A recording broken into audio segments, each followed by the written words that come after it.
Hello and welcome to my YouTube channel J learning point. Spoken English series 1 में हमने day to day life में use होने वाले कुछ सेंटेंसेस के टाइप के बारे में सीखा था। तो इन्हीं बातों को और बारीकी से समझने के लिए आज का वीडियो सीरीज़ 1 के प्रैक्टिस सेशन के ऊपर होगा। अगर आपके स्पोकन इंग्लिश सीरीज़ 1 नहीं देखा है तो डिस्क्रिप्शन पे लिंक है, ज़रूर देख लेना। तो ये वीडियो समझने में और आसानी होगी। बिना स्किप के ये वीडियो पूरा देखिएगा, क्योंकि इंग्लिश का डिमांड क्या है हम सबको पता है। हम मानते हैं कि आज के दौर में इंग्लिश सीखना बहुत ही ज़रूरी है और इंग्लिश सीखने के लिए हमारे अंदर एक चाहत, एक ख्वाहिश भी है। लेकिन इंग्लिश सीखने के लिए हम उतना कोशिश नहीं करते जितना कोशिश एक्चुअल में करना चाहिए। हम बस सोचते रहते इंग्लिश ऐसे सीखेंगे, वैसे सीखेंगे। अगर आप पैशन, डिटर्मिनेशन और परसिस्टेंसी के साथ इंग्लिश सीखने की कोशिश करते रहते हैं तो 2 महीने बहुत ज़्यादा है, वरना 2 साल भी कम पड़ जाएगा। देखिए, इंग्लिश सीखने का मतलब क्या है? कन्वर्सेशन, तो किसी के साथ बातें करना, क्वेश्चन करना, उस क्वेश्चन का आंसर देना। इसी को ध्यान में रखते हुए मैं आप लोगों को सब चीज़ें बता रहा हूँ, तो ध्यान से सुनिएगा, क्योंकि इंग्लिश सीखने के लिए इन बेसिक चीज़ों के बारे में जानना बहुत ही ज़रूरी है। तो चलो अब हम प्रैक्टिस की तरफ आगे बढ़ते हैं। ऐसे how much money do you have, देखिए जब हम कहते हैं कितने लोग, कितने पैसे, कितने समय या फिर कितने घंटे, ऐसे में हम हाउ मच और हाउ मेनी का यूज़ करते हैं। तो हाउ मच का यूज़ किया जाता है अनकाउंटेबल नाउन से पहले, मतलब जिन जिन चीज़ों की काउंटिंग, गिनती हम नहीं कर सकते, और जिन चीज़ों की गिनती हम कर सकते हैं ऐसे में हम हाउ मेनी का यूज़ करते हैं। So how much money do you have, तुम्हारे पास कितना पैसा है। तो पास है के लिए हैव का इस्तेमाल किया गया है और मच यूज़ किया गया है, क्योंकि माने हम काउंट नहीं कर सकते। लेकिन जो करेंसी होता है जैसे रुपीज़ या फिर दिनार, पाउंड, डॉलर, ये काउंट हम कर सकते हैं क्योंकि ये करेंसी है। तो अगर उसका आंसर हम दे तो कैसे देंगे? आई हैव 1000 रुपीज़, मेरे पास 1000 रुपया है। तो how many mobiles do you have, तुम्हारे पास कितने मोबाइल है। तो मोबाइल काउंट कर सकते हैं, इसीलिए मैनी का यूज़ किया गया है। सो आई हैव 2 मोबाइल्स, मेरे पास 2 मोबाइल है। तो ऐसे और सेंटेंसेस आप कह सकते हो, जैसे कि how many books do you have, तुम्हारे पास कितने किताब है। How many pens do you have, तुम्हारे पास कितने पेन है। How many chocolates do you have, तुम्हारे पास कितने चॉकलेट्स है। एक और सेंटेंस जैसे कि how much time do you need to finish the work, ये काम ख़त्म करने के लिए तुम्हें कितना समय लगता है। तो टाइम हम काउंट नहीं कर सकते, लेकिन जो आवर्स, सेकंड्स या फिर मिनट्स होते हैं ये हम काउंट कर सकते हैं। तो इसका अगर हम आंसर दें तो कैसे कहेंगे? जैसे कि मुझे 1 घंटा लगता है, सो आई नीड एन आवर। इसी क्वेश्चन को अगर कुछ और तरीके से हम कहें या फिर ऐसे कुछ और सेंटेंसेस कहें, जैसे कि how much time do you study, तुम कितने समय पढ़ते हो। How much time do you work, तुम कितने समय काम करते हो।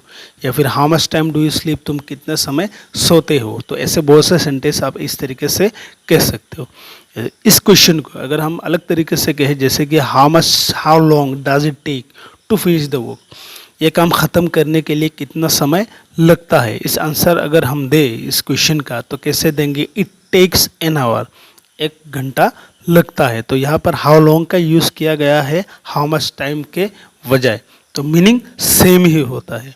एक और सेंटेंस जैसे कि how many times do you meet him in a day, तुम उसे एक दिन में कितने बार मिलते हो। यहाँ पर टाइम्स का मतलब समय नहीं है, टाइम्स का मतलब बार, जैसे कि 1 बार, 2 बार, 3 बार, ऐसे बात बोलने के लिए हम टाइम्स का यूज़ करते हैं।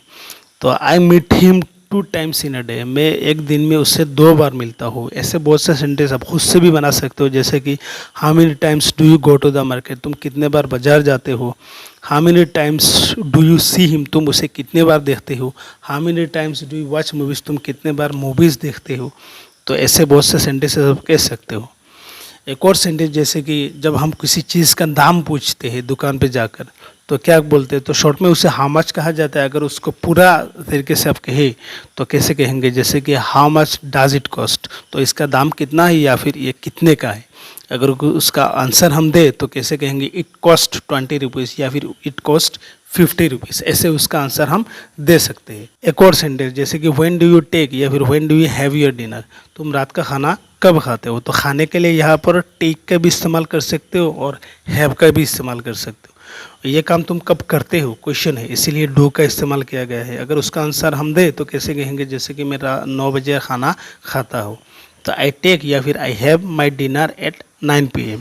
एक और सेंटेंस जैसे कि व्हेन डू यू स्लीप, तुम कब सोते हो, मतलब ये काम तुम कब करते हो, इसीलिए डू का इस्तेमाल किया गया है। उसका आंसर कैसे होगा? आई स्लीप एट 11 o'clock, मैं 11 बजे सोता हूँ, मतलब ये काम मैं इस समय करता हूँ, तो बी वन का यूज़ किया गया है। ऐसे सेंटेंसेस बहुत से आप कह सकते हो, जैसे कि व्हेन डू यू गो, तुम कब जाते हो।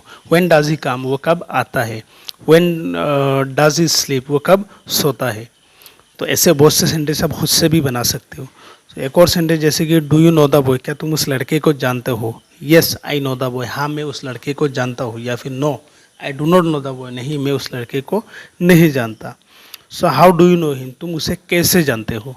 तो तुम कैसे जानते हो, डू का इस्तेमाल किया गया है। अगर आंसर दे कैसे कहें, जैसे कि he lives near our house, वो हमारे घर के पास रहता है, मतलब ये काम वो करता है, इसलिए बी वन का यूज़ किया गया है। So do you like to eat chocolates, क्या तुम्हें चॉकलेट खाना पसंद है। तो ऐसे बहुत से क्वेश्चन कर सकते, जैसे कि क्या तुम्हें वहाँ जाना पसंद है, क्या तुम्हें ये काम करना पसंद है, क्या तुम्हें वो चीज़ खाना पसंद है। ऐसे में आप लाइक टू का इस्तेमाल कर सकते हो। So do you like to eat chocolates, क्या तुम्हें चॉकलेट्स खाना पसंद है। Yes I like to eat chocolates, हाँ मुझे चॉकलेट खाना पसंद है। अगर ना में उसका आंसर दे तो कैसे कहेंगे, no I do not like to eat chocolates, नहीं मुझे चॉकलेट खाना पसंद नहीं है। Where are you going tomorrow, देखिए जब हम कोई काम करने वाले हैं, मतलब फ्यूचर में या फिर कुछ समय बाद, जैसे कि वो आ जा रहा है, वो कल वहाँ पर जा रहा है, या फिर वो कोई चीज़ लेने वाला है, जो काम फ्यूचर में मतलब होने वाला है। ऐसे सेंटेंसेस में हम एमिजार बाप के साथ आएंगे, मतलब ऐसे सेंटेंस हम प्रेजेंट कंटिन्यूअस में कह सकते हैं। तो where are you going tomorrow, तुम कल कहाँ जा रहे हो या फिर जाने वाले हो। जैसे कि I am going to Mumbai tomorrow, मैं कल मुंबई जा रहा हूँ। या फिर I am going to meet my friend tomorrow, मैं कल मेरे फ्रेंड को मिलने जा रहा हूँ। कुछ और सेंटेंसेस जैसे कि आर यू प्लेइंग टुडे, क्या तुम आज खेल रहे हो। Yes I am playing today, हाँ मैं आज खेल रहा हूँ, मतलब वर्तमान के बारे में, अभी के बारे में नहीं, फ्यूचर के बारे में बात हो रही है। या फिर no he is no I am not playing today, नहीं मैं आज नहीं खेलने वाला हूँ या फिर नहीं खेल रहा हूँ। Is he coming to the party tonight, क्या वो आज रात पार्टी में आ रहा है। Yes he is coming to the party tonight, हाँ वो आज पार्टी में आ रहा है। या फिर no he is not coming to the party tonight, नहीं वो आज पार्टी में नहीं आ रहा है। तो नेगेटिव के लिए नॉट का इस्तेमाल किया गया है, ना के लिए। जैसे कि why is not he coming to the party, वो पार्टी में क्यों नहीं आ रहा है। वट आर यू ईटिंग, तुम क्या खा रहे हो। आई एम ईटिंग मैंगोज, मैं मैंगोज खा रहा हूँ, ये काम मतलब अभी चल रहा है। What are you doing with the knife, तुम चाकू के साथ क्या कर रहे हो।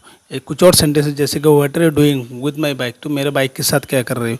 What are you doing with my mobile, तुम मेरे मोबाइल के साथ क्या कर रहे हो। So what are you waiting for, तुम किसका इंतज़ार कर रहे हो, मतलब ये काम अभी चल रहा है, इसलिए यहाँ पर एमिजर और आपके साथ आईएनजी लगा हुआ है। ऐसे सेंटेंसेस आप भी बना के ऐसे बोल सकते हो। जैसे कि I you fixing my mobile, क्या तुम मेरा मोबाइल ठीक कर रहे हो। Yes I am fixing your mobile, हाँ मैं तुम्हारा मोबाइल ठीक कर रहा हूँ। So do you know where he lives, क्या तुम जानते हो वह कहाँ रहता है। तो यहाँ पर एक इम्पोर्टेंट चीज़ है, जैसे कि जब हम दो बात बोलते हैं, एक सेंटेंस में जब दो बात बोलते हैं, वहाँ पर क्यों, किस लिए, कहाँ, ऐसा जब हम बोलते हैं, वहाँ पर डू और डास का इस्तेमाल नहीं करना है। जैसे कि do you know where he lives, यहाँ पर हमने डाज इस्तेमाल नहीं किया। तो यस आई नो, हाँ मैं जानता हूँ, वेयर ही लिव्स, वह कहाँ रहता है। तो इस सेंटेंस को हम दूसरी तरीके से भी बोलते हैं, जैसे कि do you know where he is living, क्या तुम जानते हो वो कहाँ रह रहा है, मतलब आजकल वो कहाँ रह रहा है। Yes I know where he is living, हाँ मैं जानता हूँ वो कहाँ रह रहा है। Do you want any help from you, क्या तुम्हें मुझसे कोई सहायता चाहिए। No I do not want any help from you, नहीं मुझे तुमसे कोई सहायता नहीं चाहिए।